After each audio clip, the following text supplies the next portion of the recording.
Hello, what's up guys? It's AltyirLegend here bringing you a Wi-Fi battle here on a lovely Thursday night, technically Friday morning, but I just ended my stream, so I figured I'd upload something since I haven't uploaded much lately.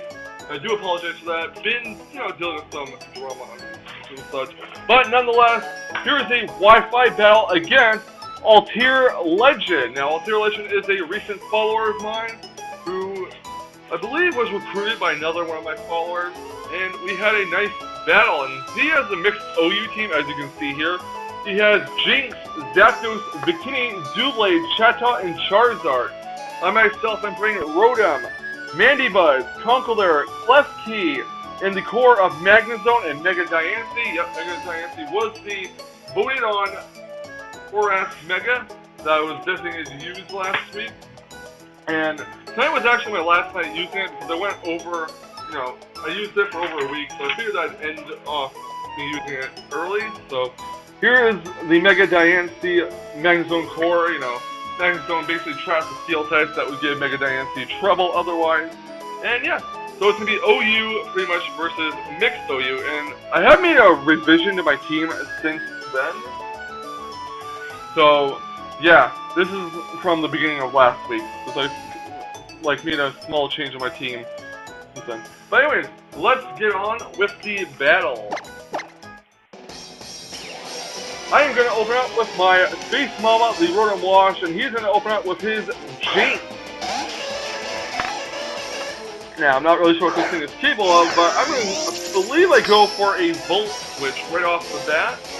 And that's not going to do too much because Jinx, I believe, does have some decent special defense compared to his physical defense. So, Rotom Wash gets, sent out, and in comes AutoZone, the Magnezone. So, explodes him with its air balloon, and it goes to the lovely Kiss, unfortunately, which puts my Magnezone to sleep. So, yeah, not really good for me. Anyways, Jinx is going to go right for that nasty plot to get a +2 on a special attack. Magnezone is still sleeping away, which is rather unfortunate, and Jinx goes for the Wish, just to HP off, and I believe...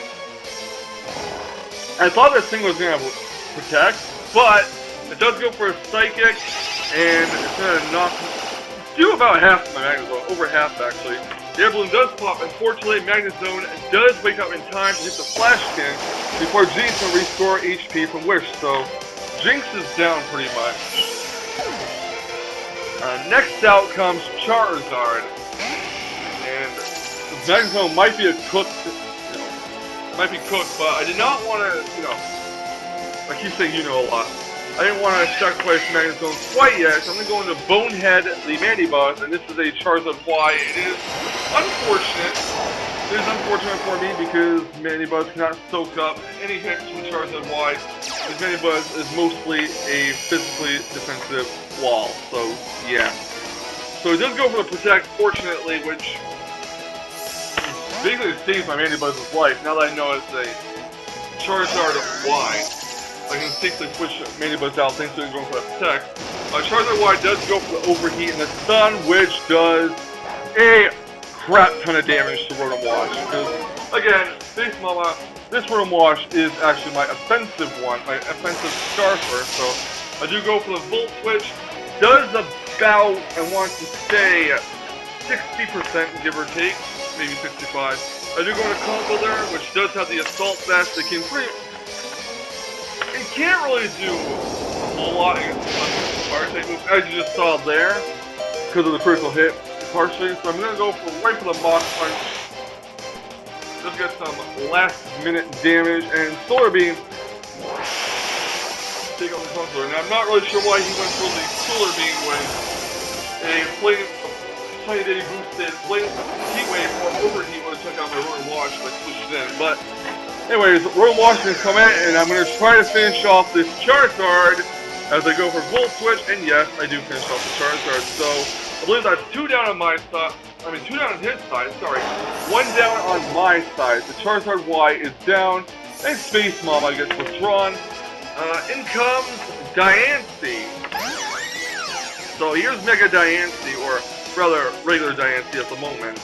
And in comes Holly, the Chatot.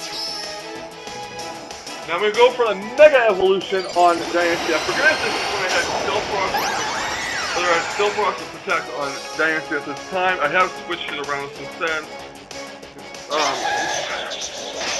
Shatter does go for the Shatter, which will confuse automatically, unfortunately. So I definitely don't have the Protect, actually, since I would have used it then.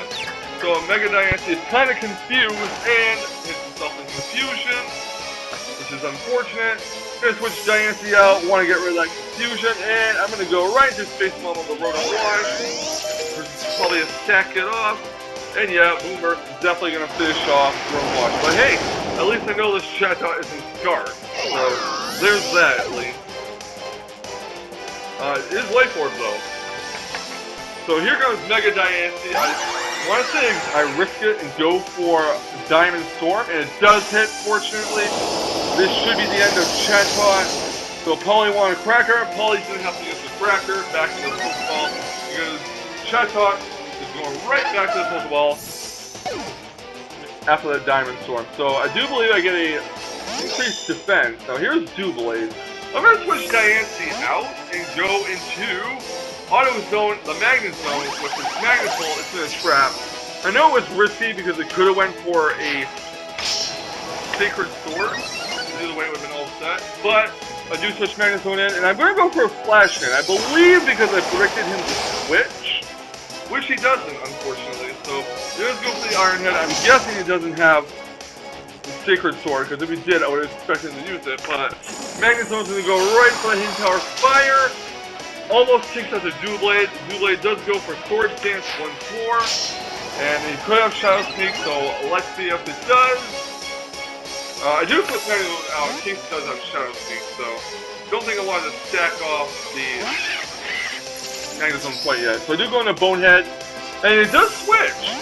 Weird. I find that rather weird. I don't know how he switched out when I switched out Magnet Zone, because I believe we switched out the same turn.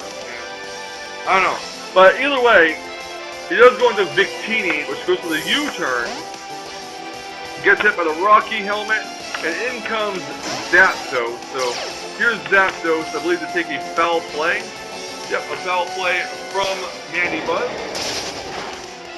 Does about 20%, not that much, really. But here's Rage Quit the Klefki. I believe I sent out Rage Quit the Klefki to set up some light screens. Unfortunately, Zapdos does catch Klefki with a Heat Wave. That's rather unfortunate, as Klefki does get healed with leftovers, and I believe I do go for a light screens here. So that could be the end of Klefki. He does go for a Heat Wave. It does hit, and let's see if it finishes the Klefki. Yes, it does. Alright. So 2-hit KO on Klefki, or Rage Quit the Klefki, rather. And I feel like I should be calling them by their name. But anyways, here goes Mega Diancie, and he does go for the Protect. He does see that I am going to go for a Diamond Storm, which is what you would expect. And he doesn't switch Zapdos out. So Diamond Storm is going to definitely hit Zapdos and take it out, which is good for me. Very good for me. And here comes Victini now. He does go for the V-Create. It's going to headbutt a rock. And maybe it does take it out, maybe it doesn't. Yeah, it does take it out. So this is probably Choice Bandit or something. Again, Mega Diancie doesn't have the best HP stat. It actually has a fairly poor HP stat. But hey, that is what it is. So in comes Bonehead, the Mandibuzz. I'm perfectly fine. I mean, I took care of this Zapdos. This is going to be the biggest problem for Mandibuzz. It does go for yet another V-Create. Let's see how much damage it does. It does significant damage, but it'd probably be a 2-hit KO at best on Mandibuzz. So yeah, he does get hurt by the Rocky Helmet and foul play on Victini. Defense drop and everything, it does take out Victini. So Bonehead is really pulling her weight around in this battle. Light screens do wear off, and out comes Doublade. And Doublade does go for the Shadow Sneak, which is why I go for the Shadow Sneak on my Magnet Zone. Now, things probably could have ended differently. Of course, though, Doublade does take Rush into the recoil, and that finishes off Doublade. Sadly, Bonehead doesn't get the satisfaction of taking out the last Pokemon, but nonetheless, still pull off the win, and many of us did do a lot of work. Anyways, thank you guys for watching this Wi-Fi battle. I'll see you guys next time for another Wi-Fi battle, a live stream, or even a Pokemon White episode. I don't know, but nonetheless, have a great night, everyone, and see you next time.